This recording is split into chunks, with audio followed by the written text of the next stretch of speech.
Hello friend, welcome to my YouTube channel. और आज हम लोग GC1 का एलिमेंट 1 पूरा कंप्लीट करेंगे, जिसमें कि हम जानेंगे कि why we should manage work place health and safety. ये पूरे एलिमेंट में आपको क्या क्या पढ़ने हैं, आइए नेक्स्ट स्लाइड में देखते हैं। तो जैसा कि आप देख रहे हैं कि नेक्स्ट स्लाइड में आपको इसमें क्या क्या सीखने हैं, ये सारे आउटकम हैं। जैसे कि आपको यहाँ पे सोशल, मोरल, फाइनेंशियल, ये तीनों रीजन क्लियर हो जाएगा कि क्यों हेल्थ एंड सेफ्टी को मैनेज करना चाहिए। बिना किसी कारण के तो कोई काम करते नहीं हैं। तो ये 3 कारण हैं जिसको हमें लेके हम हेल्थ एंड सेफ्टी को मैनेज करते हैं। तो ये तीनों पॉइंट इसमें आपको क्लियर हो जाएगा। Explain how health and safety is regulated and the consequence of non compliance. और कैसे रेगुलेट किया होता है, यानी क्या लॉ लगते हैं, और अगर नहीं किया जाए उस लॉ का पालन, यानी कि लॉ को एडॉप्ट नहीं किया जाए तो क्या कंसिक्वेंस होंगे। तो ये हम लोग इसमें देखेंगे। और थर्ड जो क्वेश्चन है वो है summarise the main health and safety duties of different group of people, यानी कि वर्कर, मैनेजर, इंजीनियर, जो CEO है यानी कि डायरेक्टर्स हैं, उनकी क्या रोल्स एंड रिस्पॉन्सिबिलिटी होगी, सारा का सारा इसमें हम लोग देखेंगे। उसके बाद नेक्स्ट जो क्वेश्चन है, how explain how contractor should be selected, monitor and manage. Contractor को कैसे सिलेक्ट करेंगे। बिना कॉन्ट्रैक्टर के कोई भी काम आजकल नहीं हो रहा है, हर जगह कॉन्ट्रैक्टर सब हायर कर रहे हैं। तो हेल्थ एंड सेफ्टी को लेके उसको मैनेज करना बहुत ही ज़रूरी है, क्योंकि नहीं मैनेज करते हैं तो ज़्यादातर एक्सीडेंट जो है कॉन्ट्रैक्टर के आदमी के ही होने का चांस रहता है। तो अगर वो आप कंट्रोल नहीं हो तो इसमें लास्ट में हम ये देखेंगे कि कैसे सेलेक्ट करें कॉन्ट्रैक्टर को। सिलेक्शन में क्या क्या आपको ध्यान दें, इसको कैसे मॉनिटर करें, यानी कि आपने जो सेट किया है प्रोसीजर वो फॉलो कर रहा है कि नहीं है, और मैनेज कैसे करें। तो ये तीनों, ये 4 इसके लर्निंग ऑब्जेक्टिव है, जो कि हम पूरे एलिमेंट कंप्लीट करने के बाद हम लोग सीख जाएंगे। तो आइए स्टार्ट करते हैं फर्स्ट क्वेश्चन से। फर्स्ट क्वेश्चन है element 1.1 morals and money reason, यानी कि ये एक ऐसा रीजन है जिसके चलते हम हेल्थ एंड सेफ्टी को मैनेज करते हैं। तो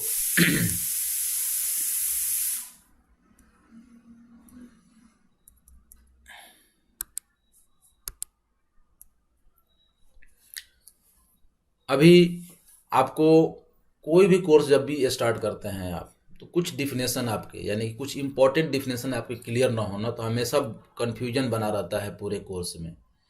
आपको वो डिफिनेशंस क्लियर हो जाने चाहिए, अदरवाइज जो है आप रिस्क क्या है, उसके कंसिक्वेंस क्या है, हजार्ड क्या है, एकदम कंफ्यूज रहेंगे। और जब वो कंसेप्ट क्लियर होगा ना, तो फिर बाद में जाके आपको एक अच्छा कंसेप्ट बन जाता है पढ़ने के समय में। तो सबसे पहले इसके जो की डिफिनेशंस है आपको एकदम क्लियर हो जाने चाहिए कि क्या क्या डिफरेंस हैं इसमें।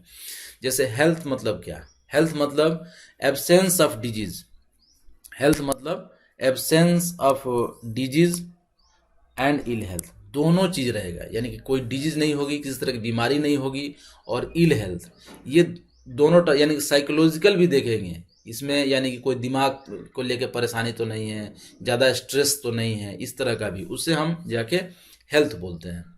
और सेफ्टी मतलब क्या, तो सेफ्टी मतलब जनरली क्या होता है, इंजुरी वगैरह, जैसे कुछ कट गया, कुछ बर्न हो गया, जो हमें दिखता है ऊपर से, ये सब क्या है, सेफ्टी है। यानी कि absence of risk of serious personal injury, injury इसमें होना नहीं हो रहा है, इसका मतलब कि वहाँ पे सेफ्टी है। यानी कि कटा नहीं, छिला नहीं, किसी तरह का बर्न नहीं हुआ, ब्रोकन बोन नहीं हुआ, स्पाइनल कोड डैमेज नहीं हुआ, रीढ़ की हड्डी में कोई प्रॉब्लम नहीं है, यानी कि बैक बोन में कोई प्रॉब्लम नहीं है, मस्कुलर स्केलेटन डिसऑर्डर कुछ नहीं है, यानी किसी भी हड्डी में कहीं दर्द नहीं है, कहीं भी जॉइंट वगैरह में पेन नहीं है, ये सब किसमें सेफ्टी है। और ये जो है इस तरह कुछ भी इंजरी नहीं होता है, तो जाके हम इसे सेफ्टी बोलते हैं। और वेलफेयर मतलब क्या, एक्सेस टू बेसिक फैसिलिटीज, यानी कि आपके साइटों पे बेसिक फैसिलिटी, कोई भी आदमी अगर साइट पे काम करता है तो उसे तो बेसिक फैसिलिटी मिलना ही है, अदरवाइज वो काम ही नहीं करेगा। आप ही खुद समझ लो, एक घर है, उसमें ही मान लेते हैं आपका काम का जगह है, अगर उसमें यूरिनल ना हो और आप बाथरूम लेटरिन ना हो उसमें कुछ भी, तो आप कैसे रह पाएंगे, आपको लगेगा तो कहाँ जाएंगे आप। तो ये सब बेसिक फैसिलिटीज है। पानी वहाँ नहीं हो तो आप 8 घंटा कैसे रह पाएंगे वहाँ पे, पानी तो पीने के लिए चाहिए 8 घंटे में।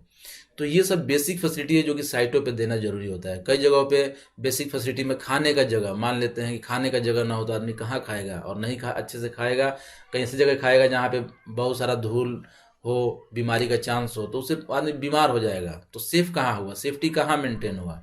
तो कैंटीन भी इसमें आ जाता है कई जगहों पे, और कई जगहों पे कपड़े रखने का जगह है, कई जगह पर रेस्ट शेड भी इसी के अंदर आता है। तो ये डिपेंड करता है कि आप किस तरह से कहाँ किस कंपनी में काम करते हैं और वहाँ की क्या सिचुएशन है, उसके अनुसार वहाँ पे वेलफेयर फैसिलिटी जो है होता है।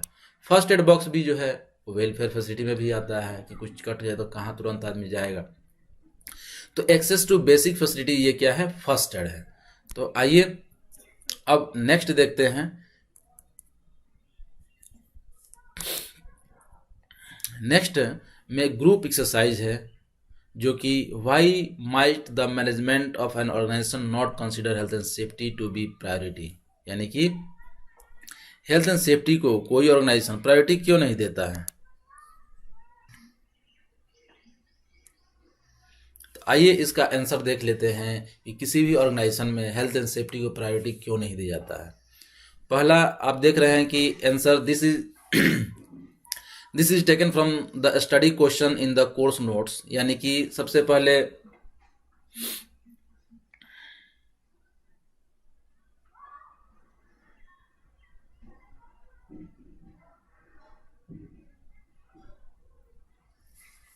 कैसे मालूम चलता है कि कोई मैनेजमेंट जो है ऑर्गेनाइजेशन, कैसे मालूम चलता है कि कोई मैनेजमेंट, किसी ऑर्गेनाइजेशन का मैनेजमेंट हेल्थ एंड सेफ्टी को कंसीडर नहीं कर रहा है, प्रायोरिटी नहीं दे रहा है।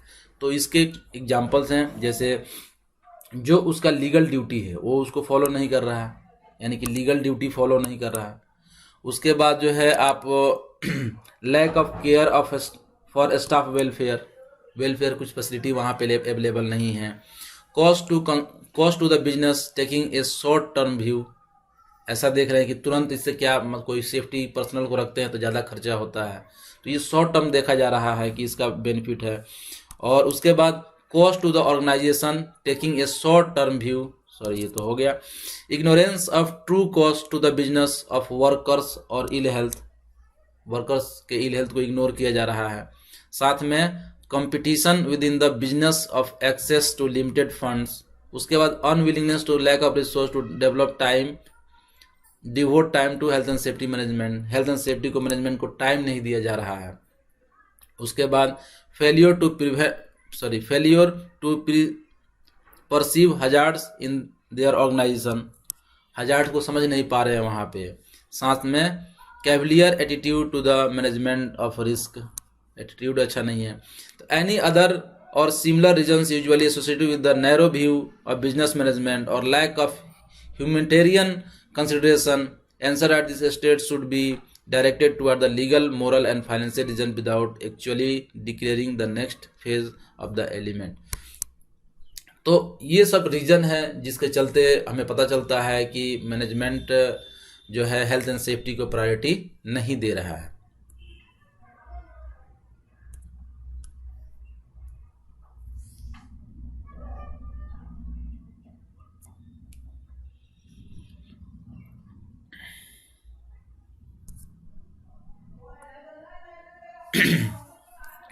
आइए अब देखते हैं कि moral reason for managing health and safety. मैंने 3 रीजन बताए थे, moral, legal and financial.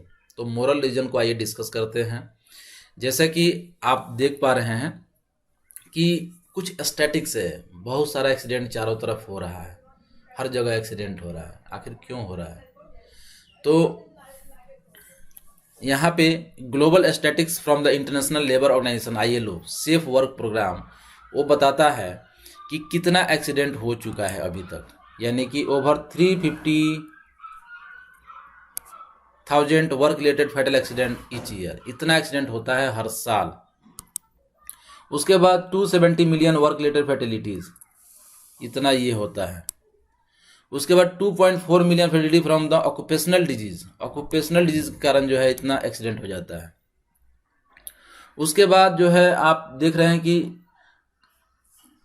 270 million accident and 170 million disease a year due to work, काम के कारण इतना एक्सीडेंट हो जा रहा है। 4% of the global GDP is lost, यानी कि पूरे विश्व को जो ग्रोथ होना चाहिए उसका 4% लॉस हो जा रहा है। किसके चलते? एक्सीडेंट के कारण। तो ये इतना बड़ा रीजन है, इसीलिए तो हम हेल्थ एंड सेफ्टी को मैनेज करते हैं, क्योंकि इतना एक्सीडेंट हो रहा है। अगर ये सब नहीं, स्टैटिक्स नहीं होता हमारे पास, अगर ये सारे एक्सीडेंट नहीं होते साइटों पे, तो क्यों ज़रूरत है हेल्थ एंड सेफ्टी को मैनेज करने के लिए? इसकी पढ़ाई भी सेपरेट नहीं होती, इसके एम्प्लॉय भी सेपरेट नहीं होते हैं, और बहुत सारे ऑर्गेनाइजेशन जो है नॉन प्रॉफिट ऑर्गेनाइजेशन काम कर रहे हैं सेफ्टी को लेके, उनको करने की ज़रूरत ही नहीं होती। तो इतना बड़ा रीज़न है जिससे हमको लॉस हो रहा है, इसी के चलते तो हेल्थ एंड सेफ्टी को मैनेज किया जा रहा है साइट पे। उसके बाद ये कुछ ग्रुप एक्सरसाइज है आपके लिए। An employ at your work place has been seriously injured in the work place accident. एक एम्प्लॉय जो है उसको चोट लग जाता है आपके साइट पे, मान लेते हैं एक कोई वर्कर है, कोई एम्प्लॉय है, उसको चोट लग जाता है, सीरियसली इंज्योर्ड हो जाता है।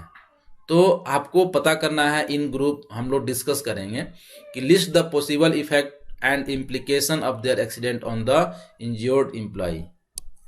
क्या क्या पॉसिबल इफेक्ट होगा ये आपको बताना है। आपका इन्वॉल्वमेंट तो नहीं है इसमें, बट मैं इसको क्लियर करूंगा। कंपनी के ऊपर क्या इफेक्ट पड़ेगा और लाइन मैनेजर के ऊपर क्या इफेक्ट पड़ेगा, तीनों के ऊपर क्या इफेक्ट पड़ेगा, हम लोग इसको देखेंगे। तो आइए देखते हैं क्या इफेक्ट पड़ेगा तीनों के ऊपर।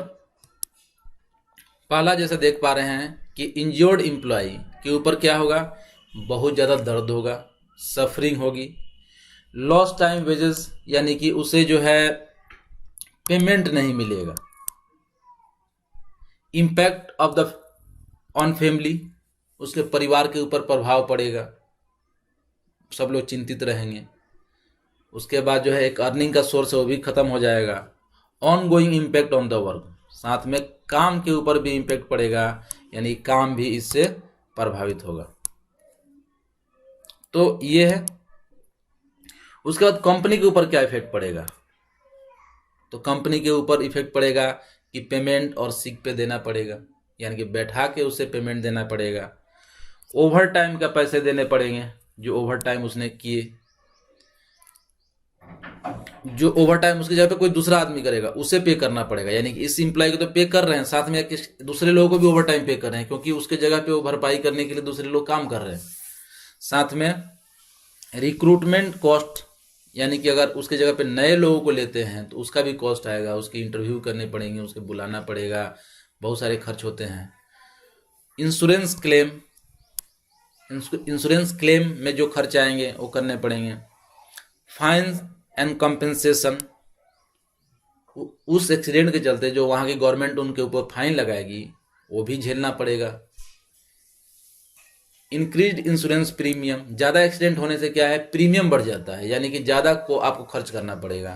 अब आप जो पहले 1 लाख का प्रीमियम आप पर मंथ भरते थे मान लेते हैं, उसको आपको 1.5 लाख हो जाएगा, वो कंपनी डिसाइड करती है एक्सीडेंट रेट के ऊपर। उसके बाद जो द लाइन मैनेजर है, यानी कि जो आपसे काम करवा रहा था, जिस वर्कर को इंजरी हुई है उसका जो ऊपर का मैनेजर है उसे क्या प्रभाव पड़ेगा उसके देखते हैं। तो loss of skills from the team, यानी कि एक आदमी जो अच्छा काम कर रहा था उस आदमी, वो एक आदमी अभी क्या होगा, मिस हो गया, अब उसका जगह लेने में काफ़ी समय किसी को लगेगा, क्योंकि वो पूरा काम उसको पता नहीं रहेगा, सारे लोगों से उसको फिट नहीं बैठेगा, वहाँ पे सारे लोगों को पता नहीं रहेगा कौन कौन आदमी है, तो उसको आने में 1-2 महीने लग जाएंगे, उसको एडजस्ट होने में, उस जगह को फिल करने के लिए। Time and cost, retraining, replacement, कोई भी आदमी को जब हम रखते हैं ना तो उसे हम ट्रेनिंग देते हैं, वहाँ के बारे में समझाते हैं, वहाँ के लोकल, वहाँ कैसे काम करना, ये सब चीज़। कोई अगर न्यू एम्प्लॉय कहीं से दूसरे जगह से हम लेते हैं तो वो चीज़ उस समझने में टाइम लगेगा, तो ये ट्रेनिंग का खर्च जो है बढ़ जाता है। और effect of over time cover on shift, साथ में जो ओवर टाइम दूसरे लोग करेंगे उस शिफ्ट को कवर करने के लिए, जो आदमी इंज्योर्ड हुआ उसका जगह लेने के लिए, उसे भी काफ़ी लोगों को परेशानी होगी और उनके इफेक्ट आएगा बॉडी पे। तो ये सारा अगर कोई एम्प्लॉय इंज्योर्ड होता है तो ये सारे इफेक्ट तीनों के तीनों जो है 3 लोगों पे इफेक्ट पड़ता है, मैंने मेंशन किया। इंजर्ड एम्प्लॉय के ऊपर क्या इफेक्ट पड़ता है, द कंपनी के ऊपर क्या पड़ता है, और लाइन मैनेजर के ऊपर क्या पड़ता है।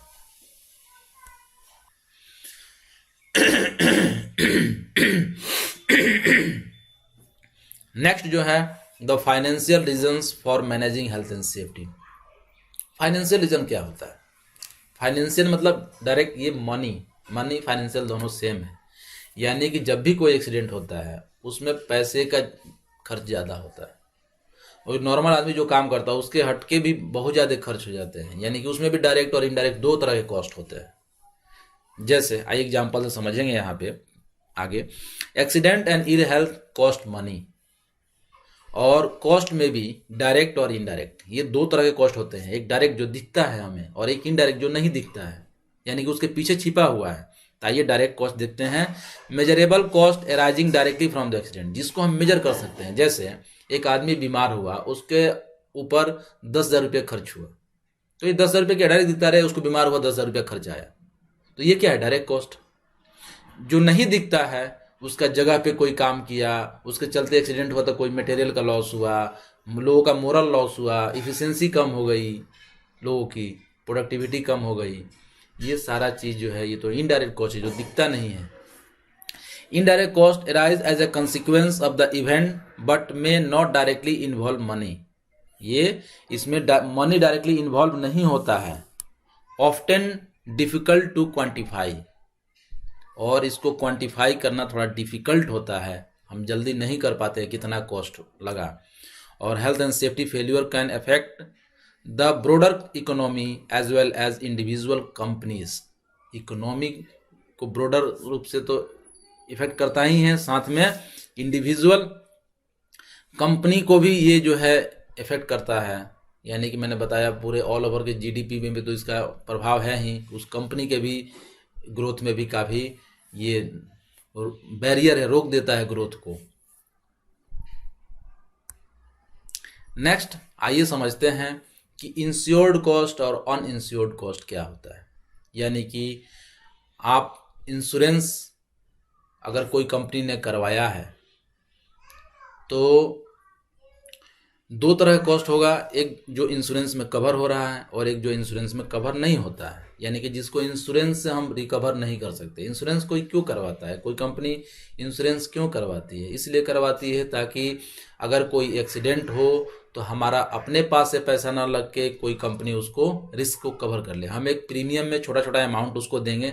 हम खुद अपने हेल्थ का अगर अपना इंश्योरेंस करवाते हैं तो क्या बोलते हैं, अगर कोई एक्सीडेंट हो गया उसमें ज़्यादा पैसे लगेंगे तो वो पैसा जो है इंश्योरेंस कंपनी देगी, जिससे कि हमारा फाइनेंशियल जो पोजीशन है वो ये डैमेज नहीं होगा और हम लोग जो है फाइनेंशियल रूप से स्ट्रांग रहेंगे। उस समय भी किसी से हमारा ज़मीन नहीं बेचना पड़ेगा, घर नहीं बेचना पड़ेगा। तो इंश्योर्ड कॉस्ट और अनइंश्योर्ड, यानी कि इंश्योरेंस कंपनी जो पे करती है उसको इंश्योर्ड कॉस्ट। तो आइए देखते हैं कि इंश्योरेंस कंपनी जो है क्या क्या पे करती है। तो एक जो है कोई फायर हो गया तो वो पे कर देगी, और वर्कर इंजर्ड और डेथ इसकी जो होगी, मेडिकल कॉस्ट जो आएगा उससे वो पे कर देगा। यानी कि कोई ये सब डायरेक्ट है। और इंश्योर्ड कॉस्ट, अनइंश्योर्ड कॉस्ट क्या है, जिसमें कंपनी वो पे नहीं करेगा, यानी कि loss of raw material due to accident, जो एक्सीडेंट होगा उसके लिए जो रॉ मटेरियल का लॉस होगा उसको वो पे नहीं करेगा। सिक पे आप जो कंपनी को बैठा के पैसे देंगे वो इंश्योरेंस कंपनी नहीं देगा। ओवर टाइम जो दूसरे लोग करेंगे उसके जगह लेने के लिए उसका पैसा इंश्योरेंस कंपनी नहीं देगा। और इक्विपमेंट रिपेयर जो डैमेज हुआ एक्सीडेंट में उसके लिए वो पैसे नहीं देंगे, और जो मटेरियल लॉस हुए हैं उसके लिए वो पैसे नहीं देंगे। तो आपने देखा कि जो इंश्योरेंस प्रीमियम में कवर है वो इंश्योर्ड कॉस्ट, जो नहीं है यानी कि इंश्योर्ड कॉस्ट, तो ये इंश्योरेंस के ऊपर है। उसके बाद जो है ये दोनों कॉस्ट को अगर कंपेयर करें तो अगर 1 पाउंड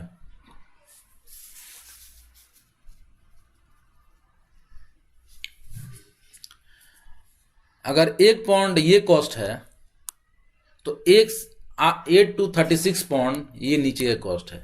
यानी कि जो इंश्योरेंस में कवर होता है वो कम है और नीचे वाला ज़्यादा है। यानी कि अगर डायरेक्ट और इनडायरेक्ट की बात करें तो डायरेक्ट कॉस्ट जो है हमें नहीं डायरेक्ट कॉस्ट बहुत कम है होता है, जबकि इनडायरेक्ट कॉस्ट बहुत ज़्यादा होता है, उससे 8 to 36 गुना ज़्यादा, उतना ज़्यादा होता है। यानी कि 1 रुपया खर्च हो रहा है अगर हमको डायरेक्ट कॉस्ट में, तो इसके 8 गुना से ज़्यादा खर्च होता है हमारे इनडायरेक्ट कॉस्ट में, जो हमें मिलता नहीं है, दिखता नहीं है, हम उसको नाप नहीं सकते हैं, बट लॉस होता है।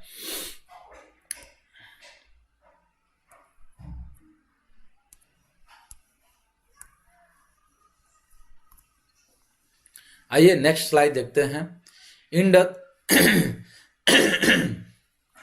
Of the section end of the section 1.1 में कुछ क्वेश्चंस है जो कि आपको बताने हैं, आपने पहले कवर कर चुके हैं, मैंने पढ़ा चुका हूं। What are the 3 main reasons for managing health and safety? कौन सा 3 रीजन है, मैंने तो आपको बताए थे। और तो आइए इसे देख भी लेते हैं यहाँ पे।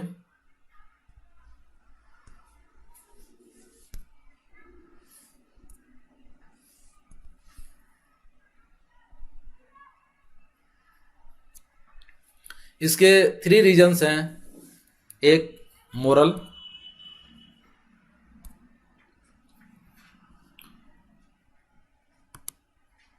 मोरल रीजन,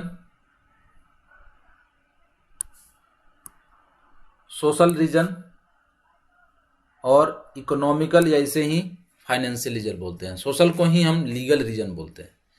तो 3 रीजन है जिसके चलते हेल्थ एंड सेफ्टी को मैनेज किया जाता है। तो ये पहला क्वेश्चन क्लियर हुआ। What should an employer provide to ensure health and safety? एक एम्प्लॉयर कैसे इंश्योर करेगा, क्या उसको प्रोवाइड करना चाहिए कि हेल्थ एंड सेफ्टी इंश्योर रहे साइड पे? तो उसके लिए है पहला, सेफ प्लेस ऑफ वर्क। जहां भी कोई व्यक्ति काम कर रहा है वो प्लेस सेफ होना चाहिए। सेफ प्लांट एंड इक्विपमेंट, जो प्लांट है वो सेफ होना चाहिए। साथ में सेफ सिस्टम ऑफ वर्क, वहां पे एक SOP प्रोवाइड करे जिससे कि लोग पढ़ के और समझ के उसके अनुसार काम करें, उनको ट्रेनिंग मिला हो। उसके बाद training, supervision and competency of staff. जब कोई एम्प्लॉय हायर करे कोई भी कंपनी, तो उसमें कॉम्पिटेंसी होनी चाहिए, उसके पास नॉलेज, एक्सपीरियंस, ट्रेनिंग, एबिलिटी, ये सब होनी चाहिए।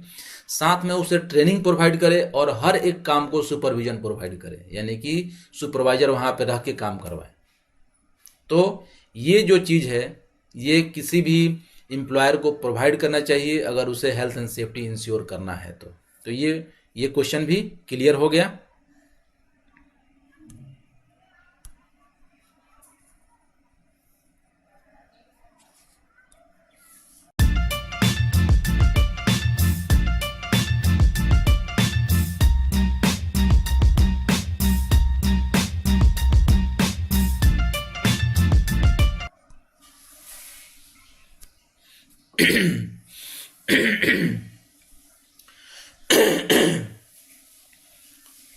अब आइए स्टार्ट करते हैं element 1.2, regulating health and safety. यानी कि यहाँ रेगुलेटिंग है, इसका मतलब ये है कोई लीगल रिक्वायरमेंट है, कोई रूल है जो उसे रेगुलेट करता है, यानी कोई कानून है जिसको मानना जरूरी होता है किसी भी कंपनी को, हेल्थ एंड सेफ्टी। तो इसमें हम लोग लीगल रिक्वायरमेंट के बारे में जानेंगे, यानी कि यानी कि लीगल रिक्वायरमेंट मतलब वहाँ के कानून, यानी कि हर एक देश में अलग अलग कानून होता है, अलग अलग वहाँ रूल्स होते हैं। तो ये कंपनी टू कंपनी वेरी करता है, यानी कि हर कंट्री टू कंट्री वेरी करता है, कहीं एक जैसा नहीं है। अगर आप इंडिया में काम कर रहे हैं तो अलग सा कानून है, आउट ऑफ इंडिया में काम कर रहे हैं तो अलग सा कानून है। तो ये आपको लॉ वहाँ का जानना है। तो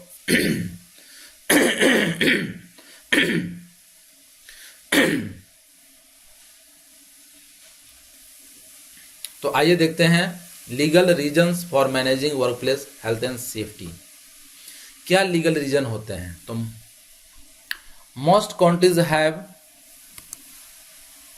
हेल्थ एंड सेफ्टी लॉ। लगभग आजकल सारे कंट्रियों के पास हेल्थ एंड सेफ्टी का लॉ है, लेकिन किसी किसी कंट्री के पास लॉ नहीं होगा, तो इंटरनेशनल लेबर ऑर्गेनाइजेशन को मानती है, ILO को, जो कि ऑल ओवर वर्ल्ड में काम करता है। और failure to achieve legal minimum standard can lead to prosecution.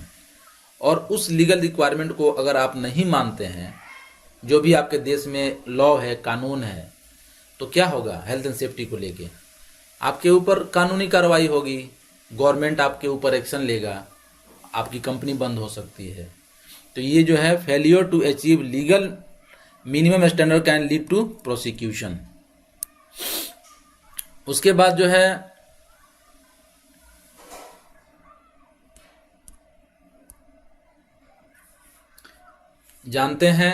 आइए जानते हैं इंटरनेशनल फ्रेमवर्क, यानी कि पूरे वर्ल्ड में किस तरह का कानून चलता है, चारों तरफ किस तरह का लॉ चलता है। उसके लिए है इंटरनेशनल लेबर ऑर्गेनाइजेशन, यानी कि ILO। ILO क्या है, आइए जानते हैं। तो ILO एक एजेंसी ऑफ यूनाइटेड स्टेट है,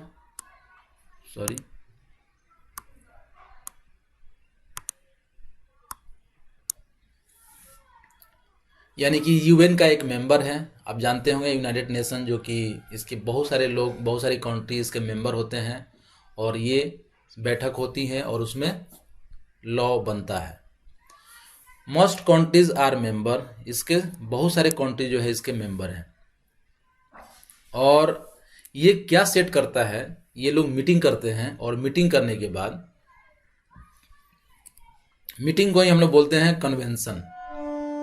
कन्वेंशन मतलब क्या होता है? मीटिंग, एक बैठ के बात करते हैं सारे देश, और बात करने के बाद वहाँ एक लॉ बनाते हैं, जिसको हम लोग बोलते हैं कन्वेंशंस।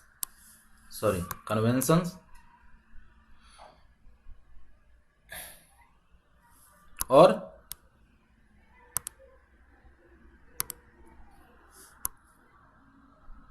रिकमेंडेशन एंड कन्वेंशन,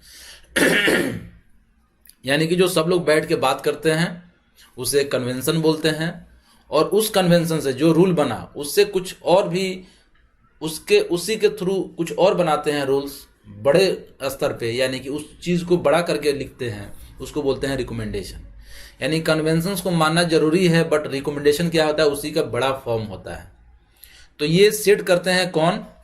जो इंटरनेशनल स्टैंडर्ड, जो ILO है, वो सेट करती है हेल्थ एंड सेफ्टी को लेके।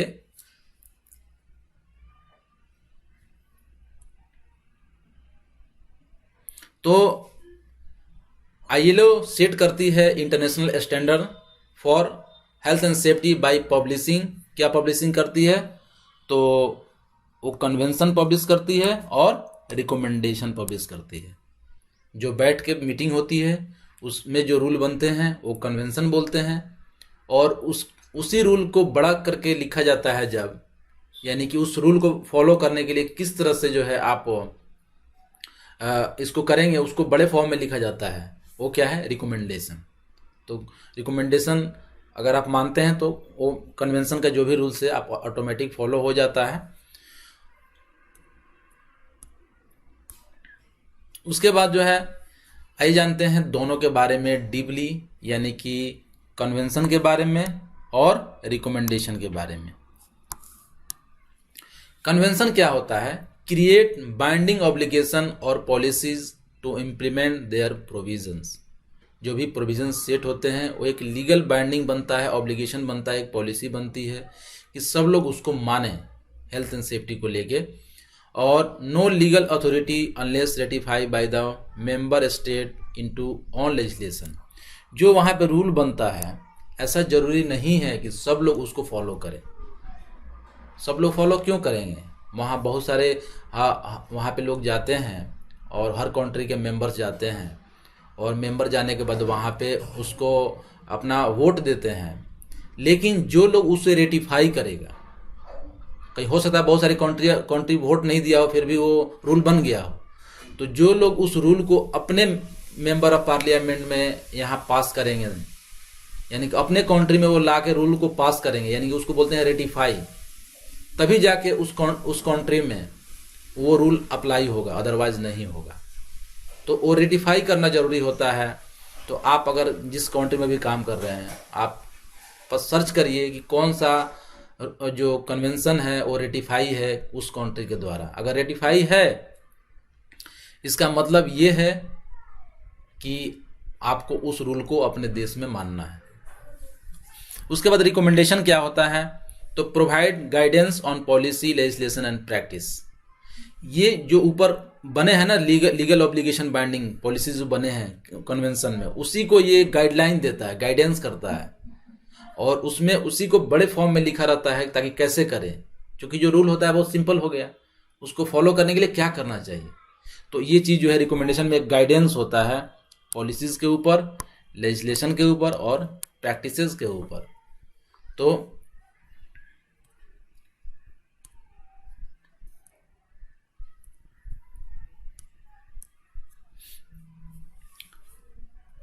आइए जानते हैं regulation adopted by the ILO।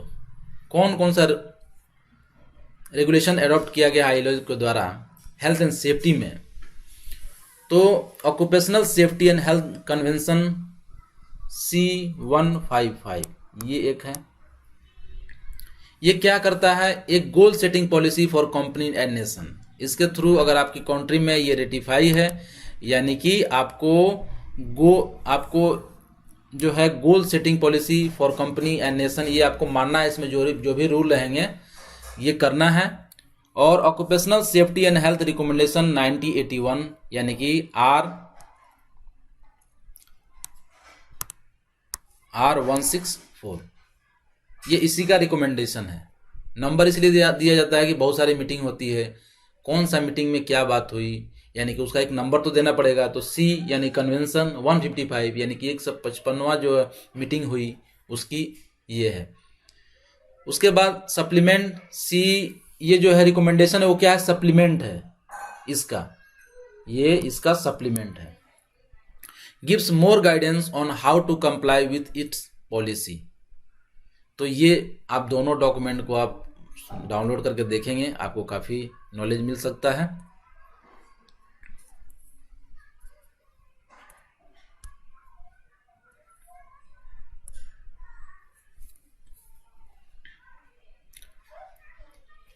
अब आइए जानते हैं कि एम्प्लॉयर की रिस्पॉन्सिबिलिटी क्या होगी अकॉर्डिंग टू जो कन्वेंशन 155 को जो मीटिंग हुई थी उसमें क्या एम्प्लॉयर की रिस्पॉन्सिबिलिटी सेट की गई थी उसके आर्टिकल 16 के अनुसार, यानी कि उसमें भी जो 16 नंबर आर्टिकल है उसमें क्या लिखा गया था, आइए देखते हैं।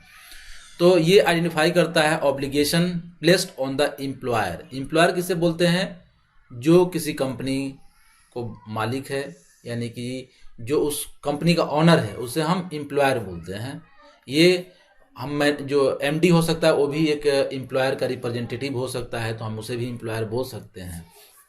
बट जो टॉप के लोग हैं, जो कंपनी जिसका पूरा पूरा अधिकार है वही एम्प्लॉयर है, और उस एम्प्लॉयर की क्या रिस्पॉन्सिबिलिटी होगी, तो आइए देखते हैं। तो उस एम्प्लॉयर की रिस्पॉन्सिबिलिटी होगी कि ensure that work place machinery and equipment and work process are safe and without risk to health. ये चार चीज़ें जो है, यानी कि वर्क प्लेस सेफ होना चाहिए, मशीनरी सेफ होनी चाहिए, इक्विपमेंट सेफ होना चाहिए, और जो प्रोसेस आप यूज़ कर रहे हैं वो प्रोसेस सेफ होना चाहिए, और विदाउट रिस्क टू हेल्थ, उसमें किसी तरह का वर्कर्स को हेल्थ में रिस्क नहीं होना चाहिए। तो ये इंश्योर करना है किसको, एम्प्लॉयर का ऑब्लिगेशन है, ये उसकी जिम्मेदारी है। नेक्स्ट जो पॉइंट है वो है आपका ensure that chemical, physical and biological substance जो है and agents are without risk to health when protective measures has been taken. ये सारे जो हजार्ड हैं ये इसके रिस्क नहीं होना चाहिए, कंट्रोल में होना चाहिए। Provide adequate protective clothing and equipment to the provide adequate PPE clothing and equipment to prevent risks of accident और adverse health effect। एम्प्लॉयर को PPE प्रोवाइड करना है अपने वर्कर को, वो भी फ्री ऑफ कॉस्ट, जो कि उनको एडवर्स हेल्थ इफेक्ट से बचाएगा, किसी एक्सीडेंट से बचाएगा। उसके बाद जो नेक्स्ट स्लाइड है,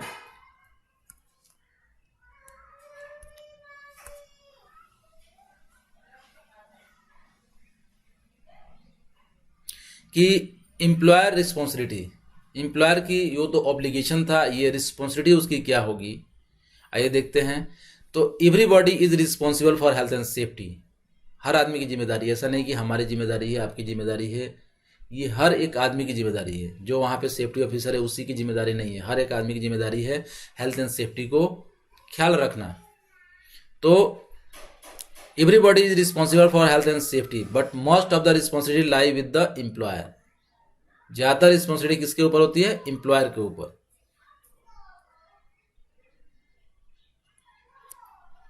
तो एम्प्लॉयर के ऊपर क्या रिस्पॉन्सिबिलिटी होती है, आइए देखते हैं।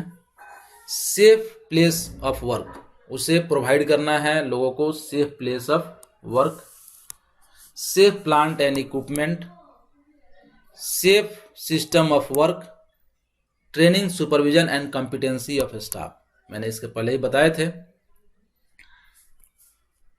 उसके बाद employer responsibility according to article 10 of recommendation 164, मैंने क्या बोला, वो कन्वेंशन था, उसमें बहुत छोटे चीज़ लिखे रहेंगे, रिकमेंडेशन में उसी चीज़ को बड़ा करके लिखा रहेगा। तो आइए देखते हैं, ये गाइडलाइन है, उसके अनुसार ये कहना है एम्प्लॉयर का, ये सारा चीज़ जो है उसी से मैच होगा बट थोड़ा सा उसका बड़ा फॉर्म है ये, यानी कि provide and maintain work place, ये काम है, machinery equipment and use of working method that are safe.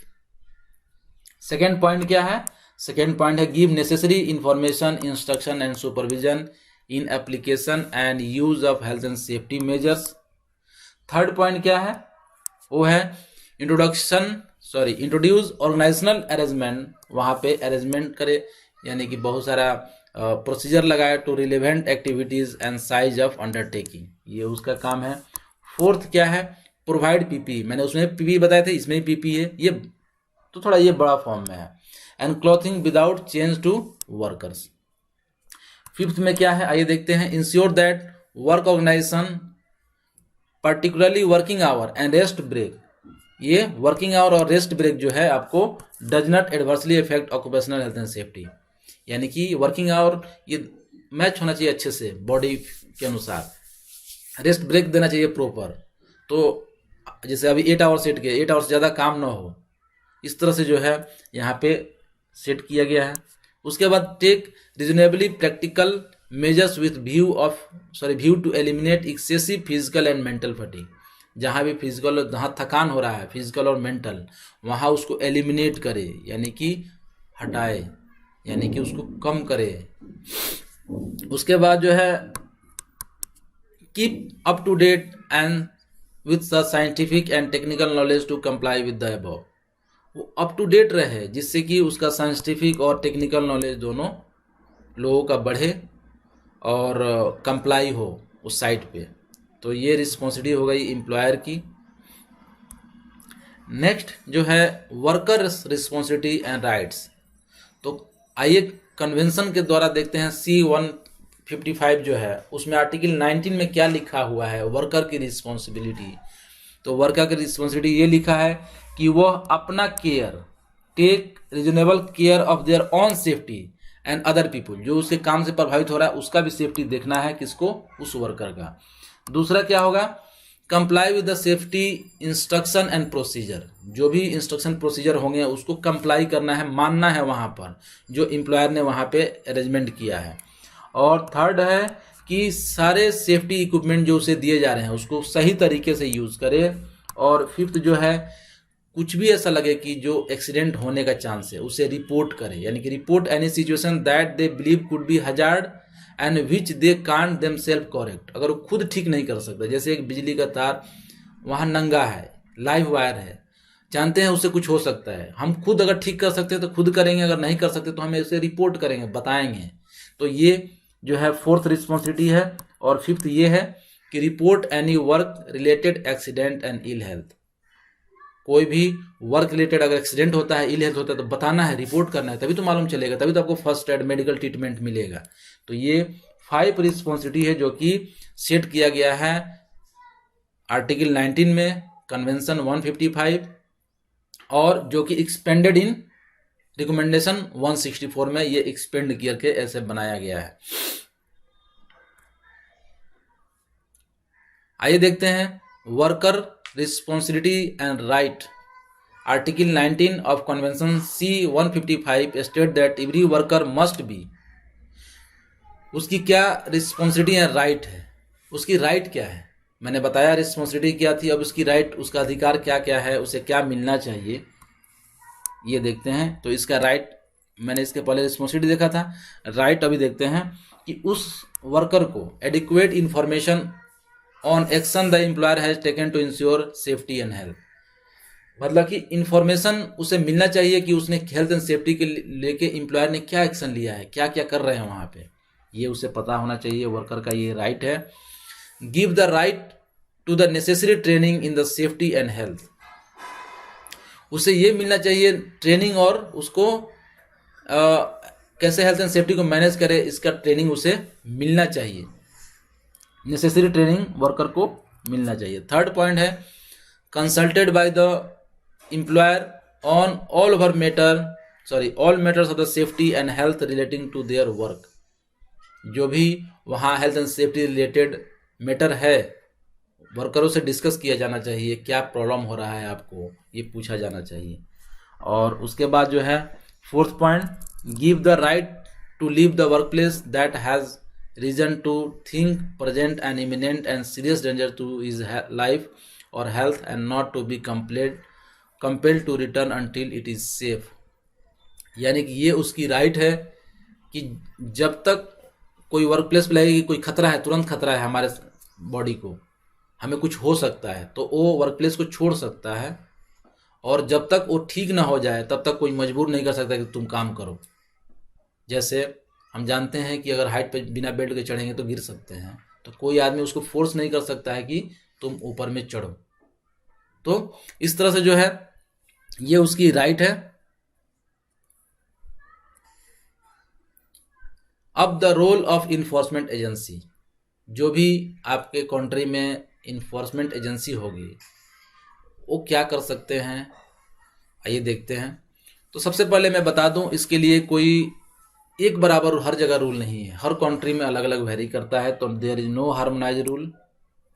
और कंट्री स्पेसिफिक एजेंसीज में इंक्लूड, जो हर कंट्री में अलग अलग जो इसके लिए एजेंसी है वो है health and safety enforcement agency कई जगह पे होती है, फायर अथॉरिटी कई जगह पे होते हैं, इंश्योरेंस कंपनी कई जगहों पे होती हैं, और इंडिया में बात करें तो जो लेबर इंस्पेक्टर है वो होता है।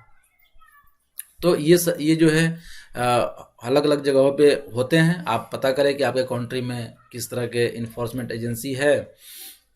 उसके बाद जो नेक्स्ट है पुलिस में be involve in the enforcing health and safety law in some country, कई जगह पे पुलिस जो है इन्वॉल्व रहती है हेल्थ एंड सेफ्टी को इन्फोर्स करने के लिए। तो मैंने बताया इसका कोई एक हार्ड एंड फास्ट रूल नहीं है कि हर जगह यही होगा, हर कंट्री में अलग अलग जगहों पे अलग अलग ये वेरी करता है, तो आप पता करिए। अब अगर आप हेल्थ एंड सेफ्टी लॉ को नहीं मानते हैं तो क्या होगा, तो अगर हेल्थ एंड सेफ्टी लॉ को अगर नहीं मानते हैं, अगर इसका उल्लंघन करते हैं, ब्रीच करते हैं, तो आपको क्रिमिनल ऑफेंस में लिया जाता है, और ये लीड करता है, क्या हो सकता है आपके ऊपर, तो इन्फोर्समेंट एक्शन आपके ऊपर हो सकता है और प्रोसिक्यूशन हो सकता है। इन्फोर्समेंट एक्शन में क्या होगा, तो इम्प्रूवमेंट के लिए आपको समय मिल सकता है कि भाई आप सुधार कर लो, ऐसा ऐसा गलती आप कर रहे हो, आपको एक समय दिया जा रहा है 1 महीने का। और दूसरा जो है प्रोहिबिशन, यानी कि आपके काम को बैन किया जा सकता है कि नहीं, आप ये कंपनी नहीं चला सकते, ये काम नहीं कर सकते हैं, कोई डिपार्टमेंट बंद कराया जा सकता है। और नेक्स्ट जो है प्रोसिक्यूशन, यानी कि आपके ऊपर मुकदमा चल सकता है, कोर्ट में केस चलेगा, आपके ऊपर केस कर दिया जाएगा, किसके द्वारा, तो जो वहाँ पे जो भी अथॉरिटी रहेगी, इन्फोर्समेंट अथॉरिटी, उसके द्वारा। और ऑर्गेनाइजेशन में भी फाइन, ऑर्गेनाइजेशन के ऊपर जब प्रोसिक्यूशन होगा तो उसके ऊपर फाइन लग सकता है, यानी कि उस पर 10 लाख 20 लाख कितने रुपये की फाइन आता है वो प्रोसिक्यूशन पे डिपेंड करता है, जो वहाँ की जो जज होंगे वो जो डिसाइड करेंगे। और इंडिविजुअल में भी फाइन और इम्प्रिजन्ड, यानी कि किसी कंपनी को तो हम जेल में नहीं रख सकते हैं, बस किसी इंडिविजुअल को जो उस कंपनी का मालिक होगा उसको हम फाइन लगा सकते हैं या उसको हम जेल में डाल सकते हैं। तो ये होता है प्रोसिक्यूशन में, कोई इन्फोर्समेंट एजेंसी ये करती है। आप भी जिस कंट्री में काम कर रहे होंगे तो वहाँ इस तरह का रूल होगा कि अगर आप हेल्थ एंड सेफ्टी को लेकर कोई कंपनी नहीं मानती है तो उसके मालिक को जेल में डाल देते हैं मुकदमा चलने के बाद, प्रोसिक्यूशन होने के बाद। उसके बाद अदर इंटरनेशनल स्टैंडर्ड क्या है, आइए ये भी देखते हैं। जैसा कि हम लोग इंटरनेशनल स्टैंडर्ड इसलिए पढ़ रहे हैं क्योंकि ये एक इंटरनेशनल कोर्स है जो कि ऑल ओवर वर्ल्ड के लड़के पढ़ते हैं इसे, तो इसलिए ज़्यादातर फोकस इसमें इंटरनेशनल पर ही होगा। तो इंटरनेशनल में मैंने एक बताया कि ILO इंटरनेशनल लेबर ऑर्गेनाइजेशन, इसके अलावे और कौन कौन सा है ये देखते हैं। तो जैसा कि आपने नाम सुना होगा ISO का, यानी कि इंटरनेशनल ऑर्गेनाइजेशन फॉर स्टैंडर्डाइजेशन, इसका नाम आपने सुना ही होगा। ये ISO तो हर जगह चलता है और हर कंपनी जो है ISO सर्टिफिकेट लेती है। तो ISO सर्टिफिकेट जो है लेने से काफ़ी उनको बेनिफिट होता है। तो ये स्टैंडर्ड है, सेट करता है। जैसे ISO 45001 जो है एक सेट करता है कि आपके वर्क प्लेस पे हेल्थ एंड सेफ्टी का स्टैंडर्ड किस तरह का होना चाहिए। तो ये काफ़ी हेल्पफुल होता है मैनेज करने के लिए हेल्थ एंड सेफ्टी को। तो world largest developer for management standard ये है, ये पूरे ऑल ओवर वर्ल्ड में स्टैंडर्ड चलता है, सब लोग इसको फॉलो कर रहे हैं, चाहे इवन इंडिया हो या आउट ऑफ इंडिया हो। जैसे क्वालिटी के लिए एक स्टैंडर्ड है जिसको बोलते हैं हम ISO 9001। आपका प्रोडक्ट अगर ISO 9001 सर्टिफाई है, इसका मतलब आपका प्रोडक्ट मार्केट में ज़्यादा बिकता है, वो स्टैंडर्ड है, आपकी कंपनी स्टैंडर्ड है। और ISO 45001 यानी कि इन्वायरमेंटल मैनेजमेंट जो है, ये 45001 जो है, सॉरी 14001 जो है, अगर आपके यहाँ इम्प्लीमेंटेड है, आपको सर्टिफिकेट मिला है, यानी कि आपके ऑर्गेनाइजेशन में इन्वायरमेंट को लेके काफ़ी अच्छा काम हो रहा है, यानी कि ये जो इसका स्टैंडर्ड है वो आपके यहाँ अप्लाइड है। उसी प्रकार ISO 12100 ये जो है सेफ्टी ऑफ मशीनरी, यानी कि इसके जितने भी क्लॉज होंगे वो सेफ्टी ऑफ मशीनरी के बारे में होंगे। अगर इसको आप फॉलो करते हैं, इसका मतलब कि आपके यहाँ एक स्टैंडर्ड है इसके अनुसार। This standard are not law, ये लॉ नहीं है, आप चाहें तो इसको मान सकते हैं, चाहे तो नहीं मान सकते हैं, लेकिन बिजनेस में ज़्यादा फायदा होता है इसलिए लोग ISO सर्टिफिकेट लेते हैं। They are good management practices, ये जो है ना गुड मैनेजमेंट प्रैक्टिस है जो कि आपको फॉलो करना होता है और बहुत सारी कंपनियां करती भी हैं। They lead to a world wide common approach to good management, ये पूरे वर्ल्ड वाइड में एक ही जैसा मैनेजमेंट हो ये हमें बताता है। तो काफ़ी ये एक अलग स्टैंडर्ड है जो कि लीगल बाइंडिंग नहीं है, बट आप चाहें तो बहुत सारी कंपनियां मानती हैं। अब हेल्थ एंड सेफ्टी में लेके क्या अदर स्टैंडर्ड है इसको भी देख लीजिए। तो internationally recognised standard for occupational health and safety is currently ISO 45001। अगर आप हेल्थ एंड सेफ्टी में अच्छा करियर बनाना चाहते हैं तो ISO 45001 का भी नॉलेज आपको होना चाहिए। बहुत सारे लोग इसमें लीड ऑडिटर का कोर्स करते हैं, बहुत सारे लोग इंटरनल ऑडिटर का कोर्स करते हैं ISO 45001 में ये, और एक अच्छा एक नॉलेज देता है। बहुत सारी कंपनियों में ये डॉक्यूमेंट इसका अप्लाई होता है, इसलिए इसको काफ़ी जानना जरूरी होता है। और ये कंपेटिबल होता है ISO 9001 और ISO 14001। ये तीनों मिला के, ये तीनों मिला के एक बनता है जिसको बोलते हैं IMS। तो बहुत सारी कंपनियां जो है IMS का सर्टिफिकेट लेती है, यानी कि ये तीनों स्टैंडर्ड उस कंपनी में अप्लाइड है। तो ये इसमें आप इसके जब ओपन करेंगे तो इसमें नेट में सर्च करेंगे तो इसके बहुत सारे क्लॉज हैं, क्या क्या करना है आपको, यानी कि इसके अलग स्टैंडर्ड है, ये लीगल बाइंडिंग नहीं है। उसके बाद सोर्स ऑफ इंफॉर्मेशन, मान लेते हैं कि आपको हेल्थ एंड सेफ्टी को लेके इन्फॉर्मेशन चाहिए, तो आप कहाँ से इन्फॉर्मेशन लेंगे वो सारा चीज़। तो आप इन्फॉर्मेशन ले सकते हैं, बहुत सारी कंपनियों का वेबसाइट है वहाँ से, यानी कि health and safety executive UK का ये वेबसाइट है, आप यहाँ से इन्फॉर्मेशन ले लीजिए। Occupational safety and health administration USA, ये उसकी वेबसाइट है, वहाँ जाके आप बहुत सारा इन्फॉर्मेशन आपको मिल जाएगा हर एक चीज़ का, केवल बुक पढ़ने की ही ज़रूरत नहीं है, वहाँ का भी आप बहुत सारे स्टैंडर्ड आप देख पाएंगे। European agency for safety and health at work, यानी कि EU, यानी कि ये आप साइट को रेफर कर सकते हैं। वर्कसेफ वेस्टर्न ऑस्ट्रेलिया, वेस्टर्न ऑस्ट्रेलिया का ये वेबसाइट है, आप वहाँ जाके बहुत सारे स्टैंडर्ड आप पता कर सकते हैं।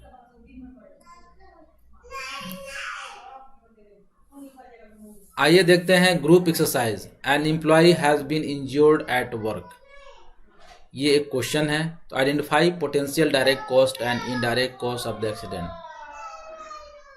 क्या डायरेक्ट और इनडायरेक्ट कॉस्ट होगा?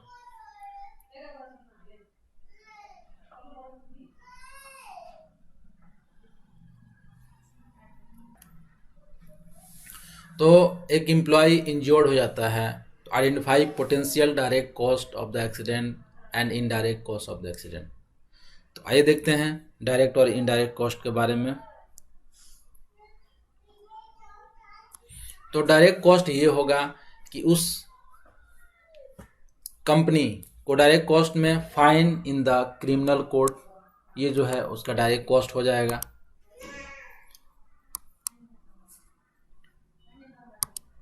उसके बाद fine in the criminal court, ये फर्स्ट हुआ।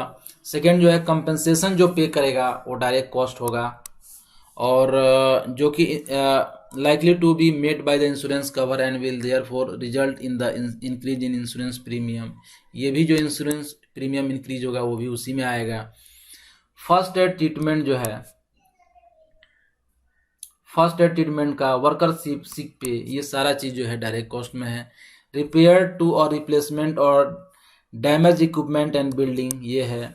लॉस्ट और डैमेज प्रोडक्ट, ये भी उसमें डायरेक्ट कॉस्ट में आएगा। Lost production time while dealing with the injury, उसके बाद ओवर टाइम टू मेकअप, ये भी उसी में आएगा। Cost associated with the rehabilitation of injured worker and their return to work, ये भी जो हम, तो ये जो ऊपर का आप देख रहे हैं ये सब डायरेक्ट कॉस्ट है। इनडायरेक्ट कॉस्ट क्या होगा? तो employees of example of indirect cost are loss of staff from the productive duties in order to investigate the incident, paper prepare report, undertaking hospital visit, deal with the relatives, attend court proceedings, ये सारे जो है आएंगे indirect cost में। उसके बाद loss of staff moral which impact on productivity, quality and efficiency, ये जो है इनडायरेक्ट कॉस्ट में आएगा। Cost of remedial action following investigation, change of process material, introduction of further control measure, ये भी सब इनडायरेक्ट कॉस्ट के एग्जाम्पल्स है। Compliance with any enforcement notice served, ये भी उसी में आएगा। Cost of recruiting and retraining, यानी ट्रेनिंग टेम्प्रोरी और रिप्लेसमेंट लेबर को जो ट्रेनिंग देंगे। General duties in recruiting and retraining staff as indirect result of the accident. Loss of goodwill of customer following deals in delays in production and fulfilling orders. उसके बाद activation of penalty clauses for failing to meet delivery dates. Damage to public image and business reputation, ये सब indirect cost हैं। Damage to industrial relation perhaps leading to industrial action, जैसे strike वगैरह जो होता है, ये सारे इनडायरेक्ट कॉस्ट हैं। तो आपने देखा डायरेक्ट और इनडायरेक्ट कॉस्ट का example.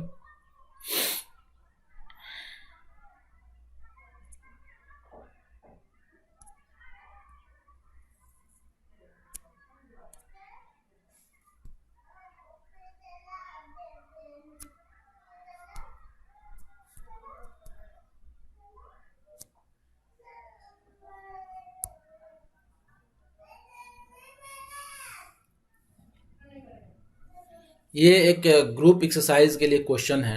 Discuss the criminal and civil law implication of the following.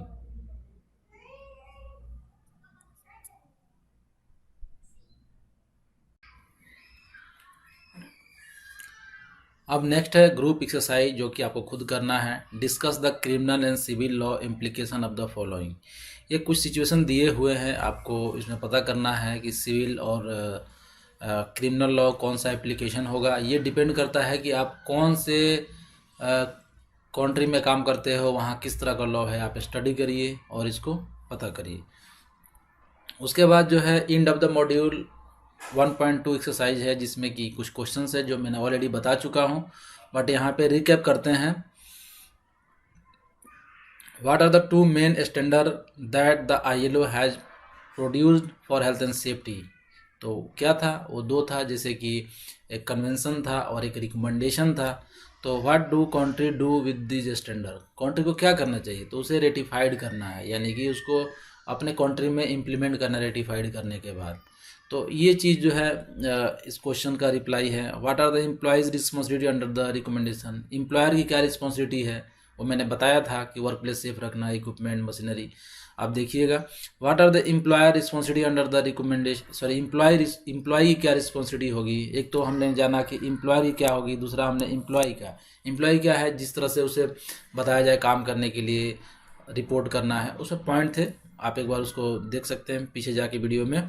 What action could be taken against organisation breaking health and safety law, अगर health and safety law break करते हैं तो क्या हो सकता है। तो प्रोविशन, प्रोसिक्यूशन, फाइन, प्रोसिक्यूशन जो आपको इम्प्रिजनमेंट हो सकता है इंडिविजुअल का, उसके ऊपर फाइन आ सकता है, यही तो होता है। इसके पहले मैंने बताया उसको, अच्छे से वहाँ से रिकैप कर लिए आप।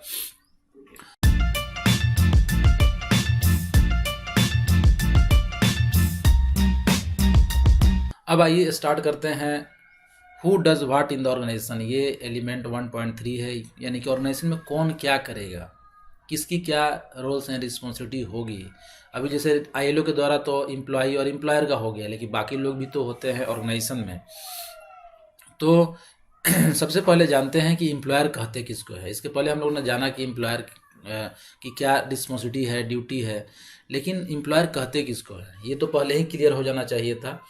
तो एक एम्प्लॉयर जो है एक पर्सन होता है या ऑर्गेनाइजेशन होता है, ये एक पर्सन भी हो सकता है या एक ऑर्गेनाइजेशन भी हो सकता है, दैट एम्प्लॉयज पीपुल, यानी कि जो किसी आदमी को नौकरी पर रखे, या तो कोई कंपनी है या कोई व्यक्ति है, उसे हम एम्प्लॉयर कहते हैं।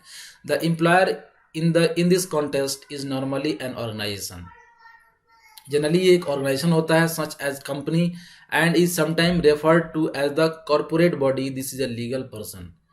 बहुत बड़ी बड़ी कंपनियों में ये कोई एक व्यक्ति ना होकर एक कॉर्पोरेट बॉडी होता है, मैनेजरों का ग्रुप होता है वहाँ पे, डायरेक्टर्स का।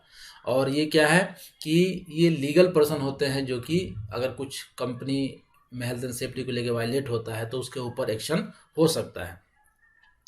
आइए जानते हैं कि the employer responsibility for ensuring that the employer is safe, responsibility for ensuring that the workplace is safe and free from health risks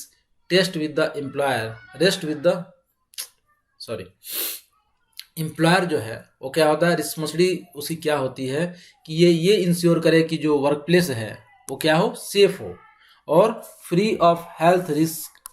ये किस पे आता है, तो ये रेस्ट होता है किस पे, एम्प्लॉयर पे, यानी कि एम्प्लॉयर की जिम्मेदारी हो जाती है, ये उसके ऊपर है कि वो वर्क प्लेस को सेफ रखे।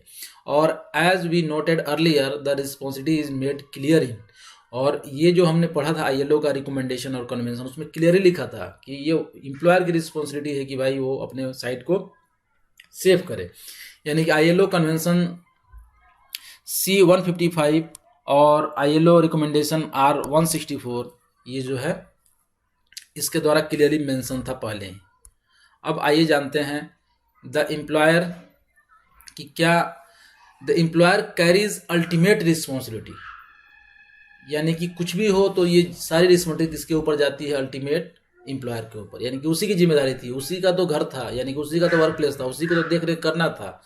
यानी कि the employer carries ultimate responsibility for ensuring that the work place is safe and free of health and safety risk, और ensure that safety of the workers and others visitor and contractor. Employer की responsibility है कि वो क्या ख्याल रखे, किसका, visitor और जो कॉन्ट्रैक्टर है वहाँ पे, क्योंकि जो लोग भी उसके काम से इफेक्टेड होंगे उन सबकी रिस्पॉन्सिबिलिटी एम्प्लॉयर के ऊपर ही आती है। अब बात आ गई कि इसमें और भी तो लोग होते हैं, जैसे डायरेक्टर, सीनियर मैनेजर्स, इसकी भी तो कुछ रिस्पॉन्सिबिलिटी होगी हेल्थ एंड सेफ्टी में। जी बिल्कुल, हर आदमी की रिस्पॉन्सिबिलिटी होती है। तो आइए देखते हैं डायरेक्टर एंड सीनियर मैनेजर्स की क्या रिस्पॉन्सिबिलिटी होती है हेल्थ एंड सेफ्टी को लेके। तो इनकी रिस्पॉन्सिबिलिटी ये है कि give an organisation its direction, उसको हेल्थ एंड सेफ्टी में एक डायरेक्शन दे, ये उनकी रिस्पॉन्सिबिलिटी है। सेट इट्स प्रायोरिटी, क्योंकि मैनेजर को ही प्रायोरिटी सेट करना है कि हेल्थ एंड सेफ्टी को प्रायोरिटी देना है या नहीं देना है, या केवल वो काम को ही प्रायोरिटी देना है, तो ये उन्हें सेट करना है। Allocate resources and appoint competent person, resource कर दे। अगर हम पीपीई नहीं देंगे, ट्रेनिंग का समय नहीं देंगे, ट्रेनर नहीं देंगे, तो कैसे होगा ये सारा चीज़? तो वही तो रिसोर्स देगा और वही तो अपॉइंट करेगा कॉम्पिटेंट पर्सन को।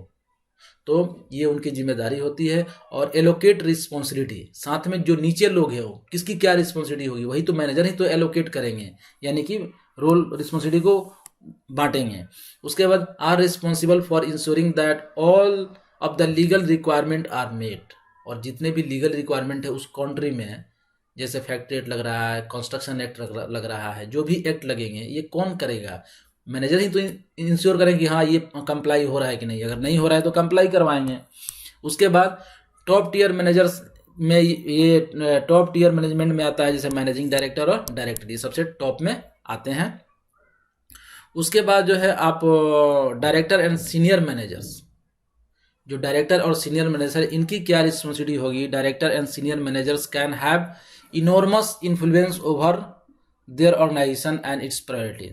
जैसे डायरेक्टर और सीनियर मैनेजर ये टॉप के लोग होते हैं और यही तो डिसाइड करते हैं कि करना क्या है हमें, तभी तो नीचे वाले लोग करेंगे। तो यही जो है इनका इन्फ्लुएंस ज़्यादा, इनका प्रभाव ज़्यादा होता है लोगों के ऊपर, और यही प्रायोरिटी सेट करते हैं ऑर्गेनाइजेशन का। The way they are perceived by those lower in the management hierarchy is very important. They must demonstrate clear commitment and leadership with regard to health and safety. यानी कि manager और director और senior manager को ही demonstrate करना है कि हाँ health and safety बहुत ज़रूरी है। अगर वो बोल दे कि हाँ हेल्थ एंड सेफ्टी फॉलो करना ही करना है, तो नीचे वाले अपने आप करेंगे, डर से, जॉब के डर से। तो ये जो है कमिटमेंट जो है डेमोन्स्ट्रेट करना है बोलने में, हर एक काम को करने में, कि हाँ भाई हेल्थ एंड सेफ्टी बहुत ही ज़रूरी है। उसके बाद मिडिल मैनेजर एंड सुपरवाइजर की क्या रिस्पॉन्सिबिलिटी होगी, इसको देखते हैं। तो middle manager and supervisor are involve in the day to day operational running. यही तो फ्रंट सोल्जर होते हैं जो सामने जाके काम करवाते हैं किसी साइट के ऊपर, लेकिन इनका इन्फ्लुएंस किसका होता है? तो ऊपर वाले जो सीनियर मैनेजर्स है इनके ऊपर आता है। तो अगर ऊपर वाला टॉप मैनेजमेंट बोल दिया कि हाँ करना है, तो नीचे वाले करते ही करते हैं। तो इनकी क्या रिस्पॉन्सिबिलिटी हो रही कि जो भी middle manager and supervisor involve in day to day operational running of the organisation so are responsible for health and safety standard within the operations under their control. जहां वो सुपरविजन दे रहे हैं वहां की हेल्थ एंड सेफ्टी की responsibility किसकी होगी? वहां के जो सुपरवाइजर हैं, जो वहां के मैनेजर हैं, उन्हीं की तो होगी। उसके बाद आइए देखते हैं the shared responsibility of joint occupier of premises. मान लेते हैं जैसा कि इस इमेज में देख पा रहे हैं कि एक ही बिल्डिंग में बहुत सारा या तो शॉप है या बहुत सारी कंपनियां जो है, आप देखेंगे छोटी छोटी कंपनियां एक ही बिल्डिंग में है, बहुत बड़ा बिल्डिंग है, उसमें छोटे छोटे पार्ट में सारे लोग जो हैं उसमें हैं। तो वहाँ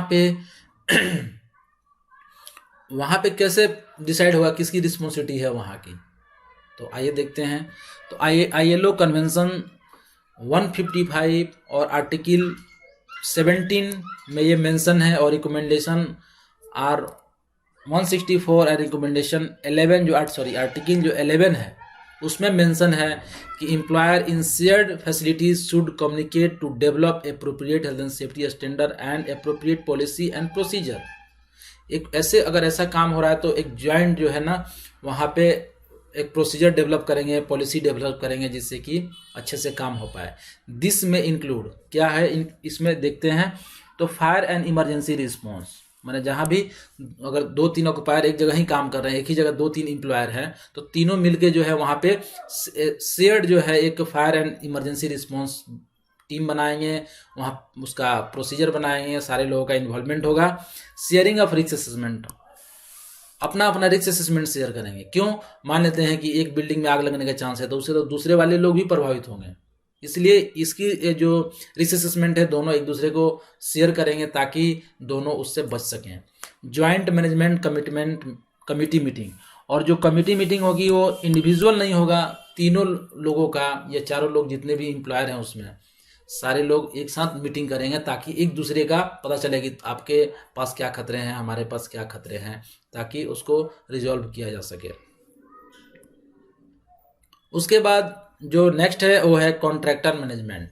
आप जानते हैं कि आजकल कोई भी काम बिना कॉन्ट्रैक्ट कंपनी नहीं कर रही है, क्योंकि वो ज़्यादा एम्प्लॉय को रख भी नहीं सकती है, ज़्यादा वर्कर को रख नहीं सकती है, उसको मैनेज करने में और तुरंत स्किल्ड वर्कर लाने में बहुत ही दिक्कतें होती हैं। तो आजकल मैं देख रहा हूँ मैक्सिमम कंपनियां जो है अपने कुछ एम्प्लॉय को छोड़ के बाकी सारे कॉन्ट्रैक्ट पे ही रखती है, ताकि उनको मैनेज करना यानी कि उनसे काम कराना, उनको हटाना या कई तरह की सुविधाएं उन्हें हो जाती हैं। तो आइए देखते हैं कॉन्ट्रैक्टर को कैसे मैनेज करेंगे। तो पहले देखते हैं कॉन्ट्रैक्टर कहते किसको हैं।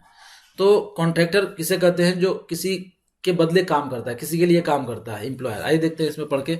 If a client can be held responsible for an injury caused by a contractor working for the client, then it must be the client own best interest to ensure the contractor do not endanger workers or other।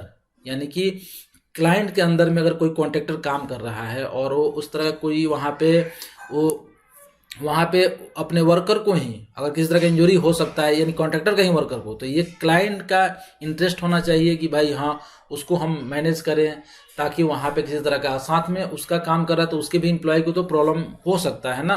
तो इस तरह से जो है उसको manage करना ही पड़ेगा। ऐसा नहीं कॉन्ट्रैक्टर को काम दे दिए तो आप पूरी तरह से उसको छोड़ देंगे। तो कॉन्ट्रैक्टर किसे कहते हैं? जो किसी दूसरे का काम करता है तो उसे हम कॉन्ट्रैक्टर बोलते हैं। तो जिसका काम करता है वो क्लाइंट हुआ और जो काम कर रहा है वो कॉन्ट्रैक्टर हुआ। तो आइए देखते हैं शेयर ड्यूटीज, यानी कि the way that a client manages contractor can be broken down into 3 की एरिया। कॉन्ट्रैक्टर को कैसे मैनेज करेंगे, इसके कुछ 3 की एरिया में डिवाइड किया गया है। पहला जो है कैसे सेलेक्ट करें, अगर अच्छे से सेलेक्ट करते हैं तो planning and coordinating the work, planning करना है और उसके साथ वर्क को कोऑर्डिनेट करना है, यानी कि तुम क्या कर रहे हो हमें पता होना चाहिए ताकि हम भी उससे बच सके, कुछ तरह खतरे से बच सकें। Monitoring and managing the work, और साथ में वो काम कैसे कैसे कर रहा है उसको भी मॉनिटरिंग और उसको मैनेज करना है। तो आइए सबसे पहला पॉइंट है वो है सिलेक्शन ऑफ कॉन्ट्रैक्टर। कैसे कॉन्ट्रैक्टर को सिलेक्ट करेंगे? तो कॉन्ट्रैक्टर को सिलेक्ट करने के लिए आपको कुछ डॉक्यूमेंट्स उसके देखने चाहिए। क्या क्या things you should check? Health and safety policy, आप उसकी पॉलिसी चेक करें कि भाई उसको हेल्थ एंड सेफ्टी पॉलिसी है कि नहीं है, मतलब कि वो कमिटमेंट है कि नहीं हेल्थ एंड सेफ्टी के लिए, वो चेक करना है। साथ में वो रिस्क असेसमेंट करता है कि नहीं है, वो चेक करना है। क्वालिफिकेशन एंड ट्रेनिंग रिकॉर्ड्स उसके, यानी कि उसके सारे वर्कर क्वालिफाइड और ट्रेंड है कि नहीं है, वो चेक करेंगे। मेंबरशिप ऑफ प्रोफेशनल ऑर्गेनाइजेशन, किस तरह का मेंबरशिप है, आईओएस मेंबरशिप या कोई मेंबरशिप लिया है क्या कहीं से, ताकि ये भी हेल्प करता है। मेंटेनेंस एंड इक्विपमेंट टेस्टिंग, जो भी उसके लिफ्टिंग टूल्स एंड टेकल से थर्ड पार्टी इंस्पेक्शन हुआ है कि नहीं है, सारे टूल्स उसके ठीक ठाक है कि नहीं है, ये चेक करना। Provision previous and current client, जो अभी कहाँ पे काम कर रहा है और उसके पहले कहाँ काम कर रहा था, वहाँ उसकी हिस्ट्री क्या है, ये भी देख लेंगे, जिससे कि पता चल जाएगा वहाँ पे सेफ्टी अगर वायलेशन कर रहा होगा तो आपके यहाँ भी करेगा, अगर वहाँ उसका कैरेक्टर ठीक था तो यहाँ भी ठीक रहेगा। तो आप समझ रहे हैं कि हिस्ट्री किसी का भी देखना चाहिए। उसके बाद जो है एक्सीडेंट रिकॉर्ड, अभी तक इसके पहले उसने किस तरह का एक्सीडेंट करवाया, अगर ज़्यादा एक्सीडेंट करवाया मतलब कि ठीक ठाक नहीं है। इन्फोर्समेंट एक्शन, किसी तरह का उसके ऊपर एक्शन हुआ क्या, कोई गवर्नमेंट बॉडी उसके ऊपर एक्शन कोई लिया क्या, ये देखना है। एडिक्वेट रिसोर्सेज, उसके पास हेल्थ एंड सेफ्टी को मैनेज करने के लिए सारा रिसोर्स है कि नहीं है, ये हम चेक करेंगे। अगर उसके पास सारा रिसोर्स है यानी कि ठीक है। उसके बाद planning and coordination of the work, कैसे प्लानिंग करेंगे और कोऑर्डिनेट करेंगे इसके बारे में जानते हैं।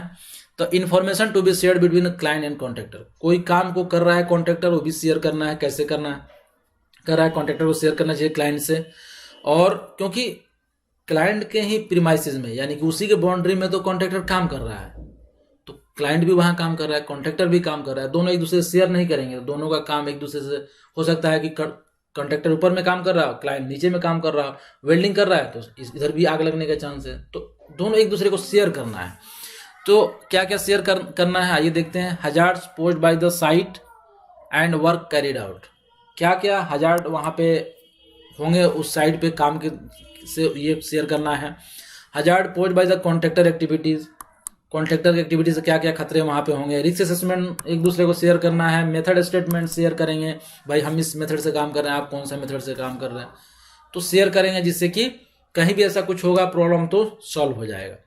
उसके बाद जो है वो है arrangement between the client and contractor include, क्या क्या अरेंजमेंट होगा, तो ensuring activities do not conflict. जैसे मैं बोला ना कि दोनों ऐसा नहीं एक ही जगह काम कर रहे हो, ये कुछ काम करे ये भी कुछ काम करे, दोनों में काम में एक दूसरे को खतरा हो जाए।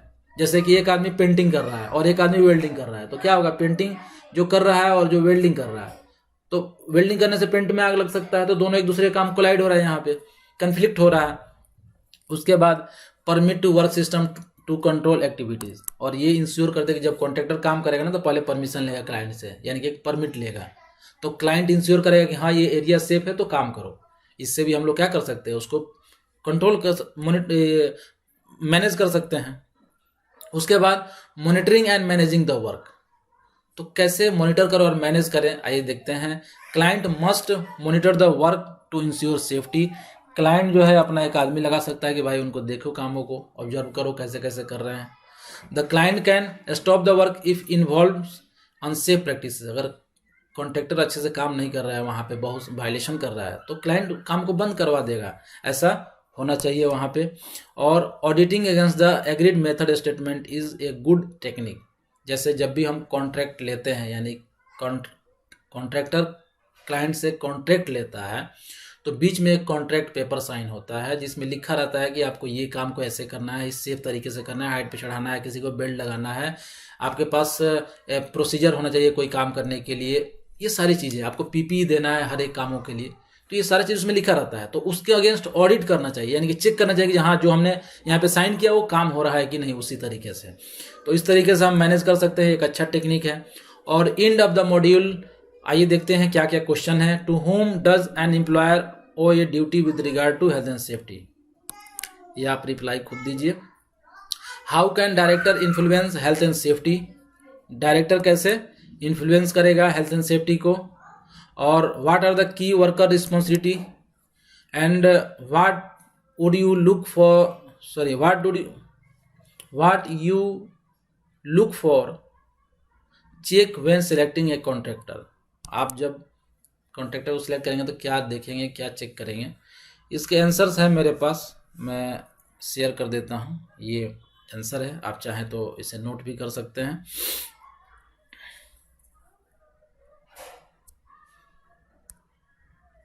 तो हमने इस पूरे एलिमेंट में क्या सीखा आइए जानते हैं। तो in this element we have हमने सीखा इंट्रोड्यूस सम कीवर्ड्स, हमने जाना हेल्थ किसे कहते हैं, सेफ्टी किसे कहते हैं और वेलफेयर किसे कहते हैं। Highlighted the 3 main reasons why organisation has to manage health and safety, 3 reasons को हमने हाईलाइट किया कि क्यों हेल्थ एंड सेफ्टी को मैनेज करना चाहिए। Moral, legal and financial.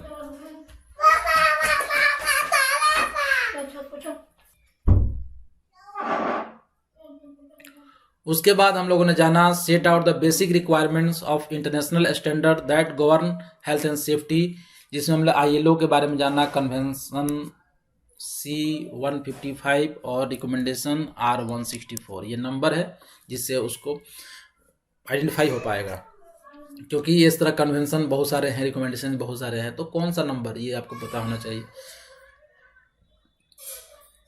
Discuss the consequences for employer and worker of non compliance with the legal standard, क्या होगा अगर आप नहीं कंप्लाई करते हैं, तो लीगल स्टैंडर्ड को नहीं मानते हैं, तो इसके possible issues of worker compensation. उसके बाद हमने जाना noted some sources of information, कुछ सोर्स ऑफ इंफॉर्मेशन कहाँ से लाएंगे अगर कुछ जानकारी चाहिए, तो उसमें हमने बहुत सारी वेबसाइटों को देखा। Identified various parties within and outside the workplace and the responsibility that they have, हमने देखा कि बहुत सारे पार्टी का क्या क्या रोल्स एंड रिस्पॉन्सिबिलिटी रहेगा। और सबसे लास्ट में हमने क्या देखा कि consider the responsibility that a client has for the management of contractor and outline the step that a client should take to choose a competent contractor and plan and monitor their work. Contractor को कैसे monitor करें, कैसे उसको manage करें, कैसे select करें, ये सब हमने देखा। तो ये हमने ये इतने इस एलिमेंट में ये सारे पॉइंट को हमने डिस्कस किया। तो आई होप आपको ये पूरा लेक्चर्स काफ़ी अच्छा लगा होगा। अगर अच्छा लगा हो तो प्लीज़ लाइक शेयर कमेंट करें। Thanks for watching.